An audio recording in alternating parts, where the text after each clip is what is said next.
वसुधा, चाय बन गई?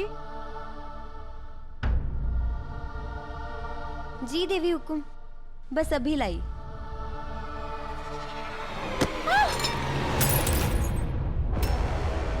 माफ कीजिए देवी हुकुम, हमारे से बहुत बड़ी गलती हो।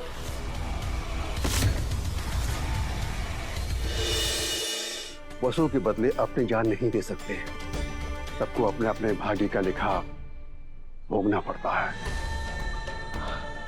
अच्छा, और आगे जाकर अगर हुकुम और उनके परिवार को यो पता चला कि उनकी खुशी के लिए हमारी छोरी ने अपनी जान दे दी है तो क्या होगा? खुश हो जाएंगे वो लोग। और इस बात की क्या गारंटी है कि हमारी वसु की जान के बाद सब ठीक हो जाएगा?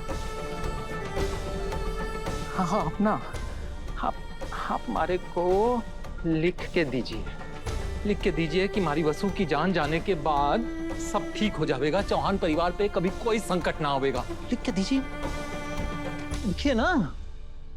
अरे लिखिए। नहीं लिख सकते आप, क्योंकि आपकी भविष्यवाणी झूठी है। आप झूठे हैं गुरुजी। आपके पास ना कोई विद्या नहीं है, बस आप हुकुम से मोटी दक्षिणा के लालची हैं। आप तो बस बड़े लोगों का हित सोचे हैं और गरीबों की बच्ची की मरने की भविष्यवाणी करें। मैं एक बाप का दर्द समझ रहा हूं हनुमंत, पर मैं तो केवल संदेश वाहक हूं। करता तो कोई और ही है।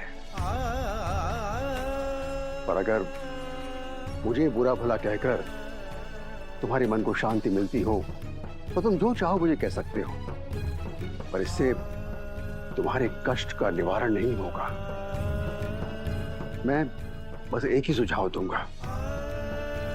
अब जितना भी साथ बचा है उसमें अपनी बच्ची को भरपूर स्नेह दो, उसका ध्यान रखो।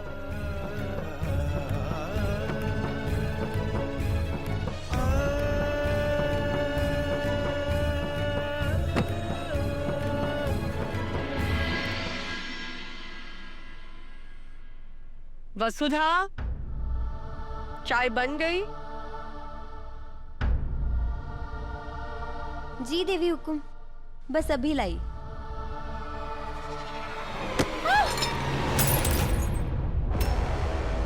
माफ कीजिए देवी हुकुम, हमारे से बहुत बड़ी गलती हो।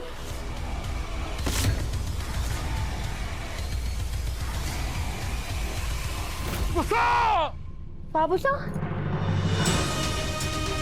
बाबूसा, क्या हुआ बाबूसा? तो ठीक है ना? हाँ, मैं ठीक हूँ। भाभी को क्या हुआ बाबू साहब? आप ठीक है? बाबू साहब,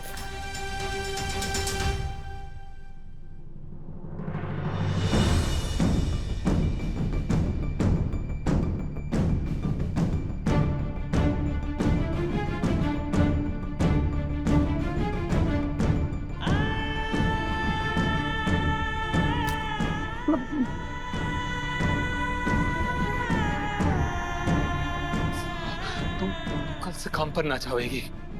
गुरुजी ने कहा था कि थारा कोई बहुत करीबी ही थारा जान का दुश्मन बनेगा।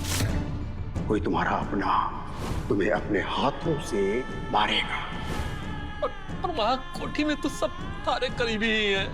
कोई भी थारे को नुकसान पहुंचा सके है, इसलिए तू कल से काम पर ना जाएगी। बाबू साहब, आप शांत हो जाइए। आपने बुरा सपना देख लिया है बस, और कुछ ना है। तू तुम्हारी बात ध्यान से सुन छोरी, तू ना बस अब यही रहेगी। मैं थारे को हर बला से बचा के रखूंगा।